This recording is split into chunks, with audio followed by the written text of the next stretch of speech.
महाकुंभ, जिसमें पूरी दुनिया देखेगी, पूरा विश्व देखेगा महिला नागा साधु की महाताकत को।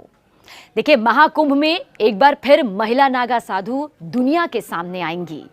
मगर क्या आप ये जानते हैं कि महिलाएं नागा साधु आखिर कैसे बनती हैं? इनकी महिमा क्या है, इनकी महाताकत क्या है?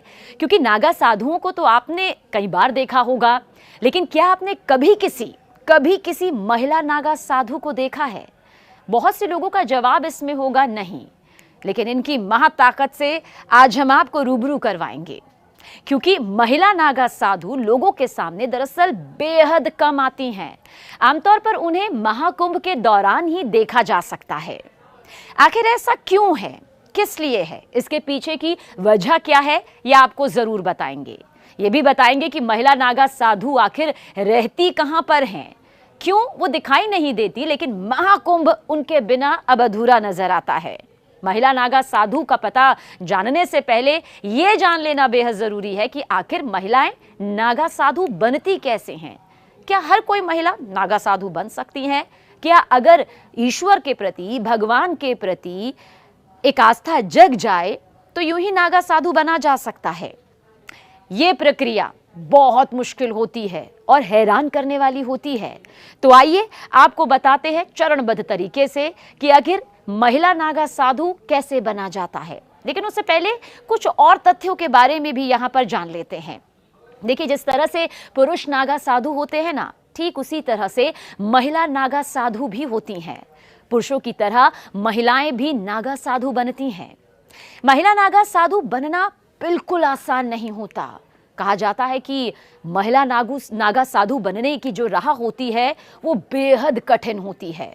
महिलाओं के नागा साधु बनने की प्रक्रिया बहुत मुश्किल होती है। जितना सरल ये आपको लग सकता है, उससे कई गुना एक प्रक्रिया है जिसका सामना महिलाओं को नागा साधु बनने के लिए करना ही होता है। ये बहुत कठिन, बहुत मुश्किल राह होती है। जो इसे पार कर लेता है वही महिला नागा साधु बन पाता है। महिला नागा साधु बेहद मुश्किल, कठिन तप करती हैं। महिला नागा साधु का सारा जीवन ईश्वर के लिए, परमात्मा के लिए, भगवान के लिए समर्पित हो जाता है। देखिए, महिला नागा साधु बाहरी दुनिया में बहुत ही कम दिखाई देती हैं। महिला नागा साधु दरअसल जंगलों और अखाड़ों में रहती हैं। ये सुनने में आपको अटपटा लग रहा होगा, लेकिन हकीकत यही है। ये कई सालों तक कठिन तपस्या करती है, कठिन तप में डूबी रहती हैं। सनातन धर्म में, हिंदू धर्म में पुरुषों की तरह ही महिलाएं भी नागा साधु बनती हैं, इसमें कोई दो राय नहीं। अगर कोई महिला नागा साधु बनना चाहती है, उसकी अंतरात्मा ये कहती है कि वो नागा साधु बनना चाहती है, तो सबसे पहले बेहद कड़े नियमों का पालन उसे कड़े तरीके से करना ही होता है। यहां तक कि उन्हें भी सांसारिक मोह माया जो है उसका त्याग करना पड़ता है।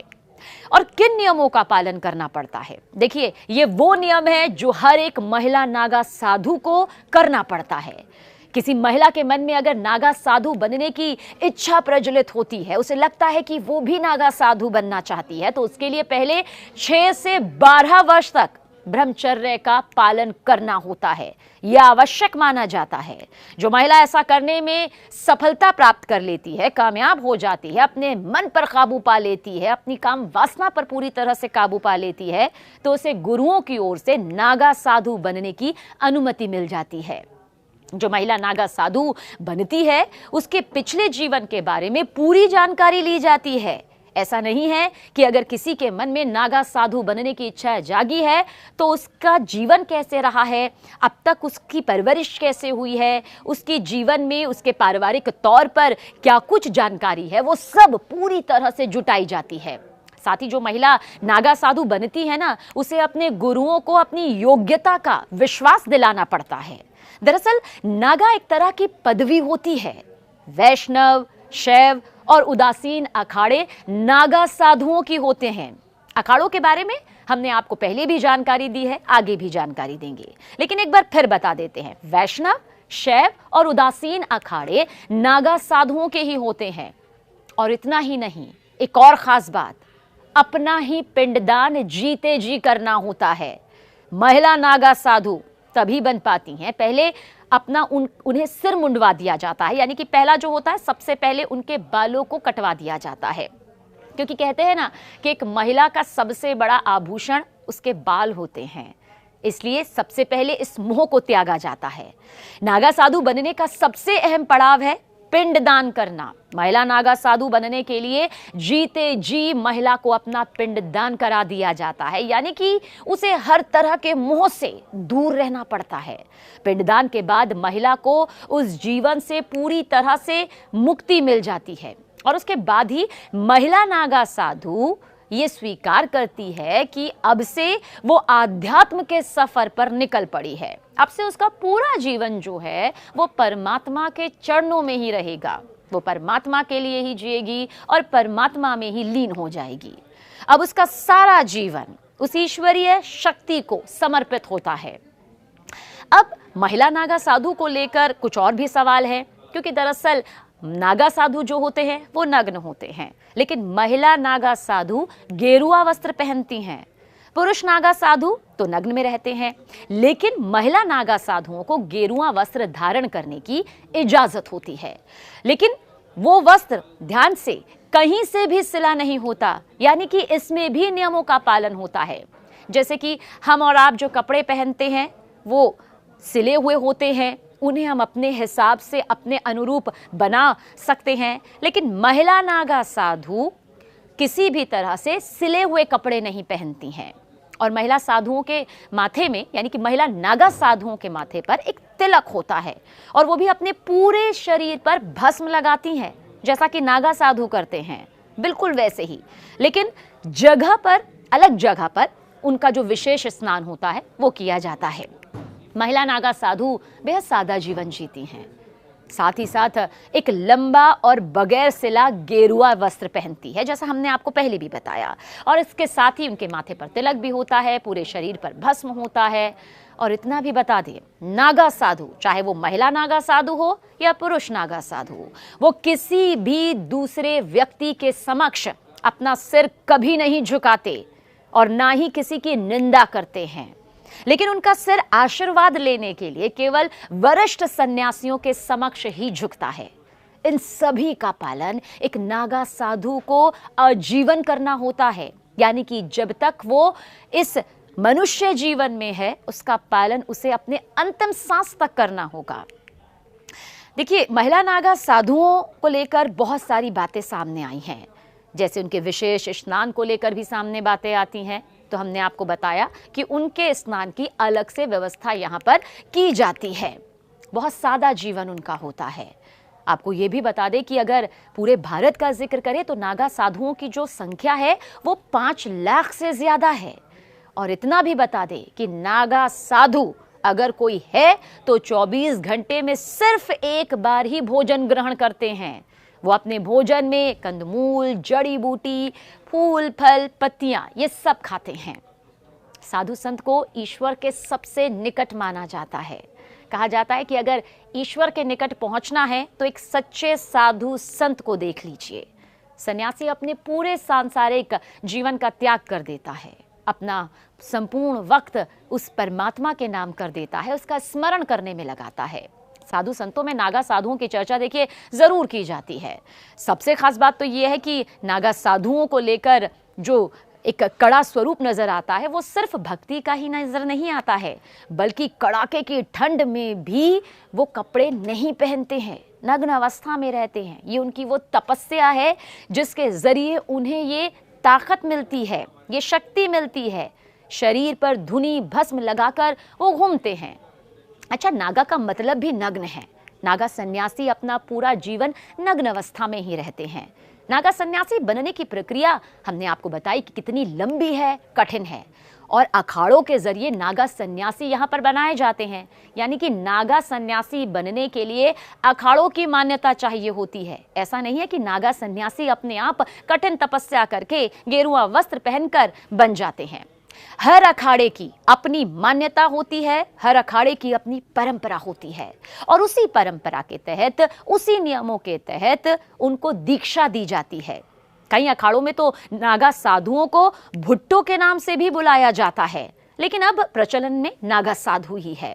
कितना जटिल इनका जीवन होता है, और वही जटिलता जो होती है एक तपस्वी के चेहरे पर नजर भी आती है। इनका युद्ध कौशल गजब का माना जाता है, और यही वजह है कि ये महाकुंभ की रौनक बन जाते हैं, महाकुंभ की शान बन जाते हैं। बताया जाता है कि किसी भी इंसान को नागा साधु बनने के लिए 12 साल का लंबा समय लगता है। नागा साधु बनने के बाद वो गांव या शहर की भीड़ भाड़ भरी जिंदगी को त्याग देते हैं। यानी कि जो भीड़ भाड़ और से भरी जिंदगी हम देखते हैं रोजमर्रा की, उसे पूरी तरह से त्याग देते हैं और अपने रहने के लिए पहाड़ों पर, जंगलों में चले जाते हैं। उनका ठिकाना उस जगह पर होता है जहां कोई आता जाता नहीं है। नागा साधु बनने की प्रक्रिया का हम जिक्र कर रहे हैं तो इसमें यह भी बता दें कि जो शुरुआत के 6 साल होते हैं वो बहुत महत्वपूर्ण होते हैं, क्योंकि इस दौरान वो नागा साधु बनने के लिए जरूरी जानकारी हासिल करते हैं और इस अवधि में वो सिर्फ लंगोट पहनते हैं। वो कुंभ मेले में प्रण लेते हैं, जिसके बाद लंगोट को भी त्याग देते हैं और पूरा जीवन कपड़ा धारण नहीं करते, वस्त्र नहीं पहनते। नागा साधु बनने की प्रक्रिया की शुरुआत देखिए, सबसे पहले ब्रह्मचर्य की शिक्षा लेनी होती है, इसमें सफलता प्राप्त करनी होती है, और अगर इसमें सफलता प्राप्त हो जाती है तो महापुरुष दीक्षा दी जाती है और इसके बाद यज्ञोपवीत होता है। क्या होता है ये? इस प्रक्रिया को किया जाता है और उसके बाद वो अपने परिवार का पिंडदान करते हैं, जिसे बिजवान भी कहा जाता है। देखिए, हम पिंडदान का जिक्र इसलिए कर रहे हैं क्योंकि ये नागा साधु को, चाहे वो पुरुष हो या महिला हो, ये करना ही होता है। वैसे कुछ जानकारी ये भी देते हैं कि 17 पिंडदान होते हैं, जिनमें से 16 अपने परिजनों का और 17वां खुद का पिंडदान होता है। यानी कि सबका पिंडदान उन्हें जीते जी करना होता है। 17 पिंडदान, जिनमें से 16 अपने परिजनों का, 17वां खुद का पिंडदान होता है। अपना पिंडदान करने के बाद वो अपने आप को मृत समान घोषित करते हैं, जिसके बाद उनके पूर्व जन्म को समाप्त माना जाता है। पिंडदान के बाद वो जनेऊ गोत्र समेत उनके पूर्व जन्म की सारी निशानियां मिटा दी जाती हैं।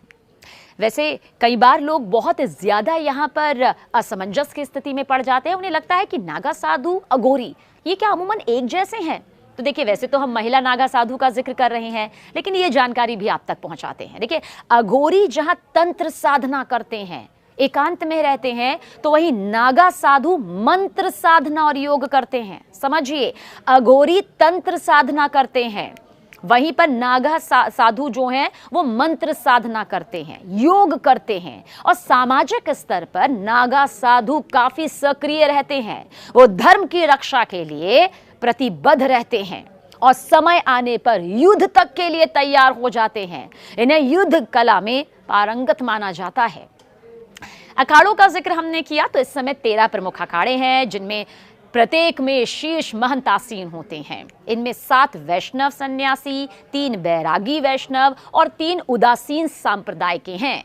शैव सन्यासी सांप्रदाय के 7 अखाड़े हैं। संतों के 13 अखाड़ों में 7 अखाड़े ही नागा साधु बनाते हैं। हमने इसलिए अखाड़ों का जिक्र किया कि संतों के 13 अखाड़ों में 7 अखाड़े ही नागा साधु बनाते हैं। अब ये कौन से हैं? ये हैं जूना, महानिर्वाणी, निरंजनी, अटल, अग्नि, आनंद और आह्वान अखाड़ा। देखिए, नागा साधु बनने की प्रक्रिया हमने आपको यहाँ पर बताई। नागा साधु का रहन सहन कैसा होता है ये भी आपको बताया। नागा साधु की तपस्या कैसी होती है इसकी भी जानकारी दी।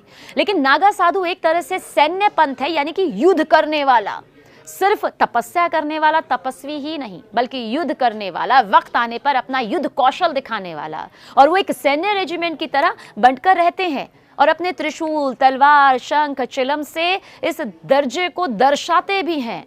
देखिए, नागा साधु जो हैं वो कुंभ महाकुंभ के अवसर पर ही दिखाई देते हैं। कुंभ मेले में नागा साधुओं को लेकर खास आकर्षण भी रहता है और भारतीयों के साथ ही जो विदेशी श्रद्धालु आते हैं, विदेशी सैलानी आते हैं, इन्हें जानने की चाह उनमें भी उतनी ही नजर आती है। दिगंबर का मतलब आपको बताते हैं कैसे ये इससे कनेक्ट हो जाता है। दिगंबर का मतलब जो आकाश को ही अपना वस्त्र मानते हों, यानी जिन्हें लगता हो कि ये पूरा आकाश जो है ना, वही उनका वस्त्र है, वही कपड़ा है, वही उनका शरण है। कपड़ों के नाम पर पूरे शरीर पर धुनी की राख लपेटे नागा साधु कुंभ मेले में विशेष स्नान के समय ही खुलकर सामने आते हैं और विशेष स्नान, जिसे शाही स्नान कहते हैं, समय समय पर अपनी मंडली के साथ आचार्य महामंडलेश्वर श्री महंत के रथों की अगुवाई करते हुए शाही स्नान कर पुण्य प्राप्त करते हैं। वैसे ये भी बता दें कि राजा भी नागा साधुओं का सहयोग लेते थे।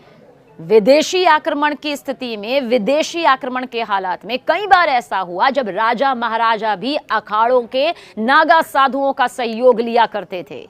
इतिहास में ऐसे कई युद्धों का बखान भी मिलता है, जिक्र मिलता है, जिनमें 40,000 से ज्यादा नागा योद्धाओं ने हिस्सा लिया, अपना युद्ध कौशल दिखाया।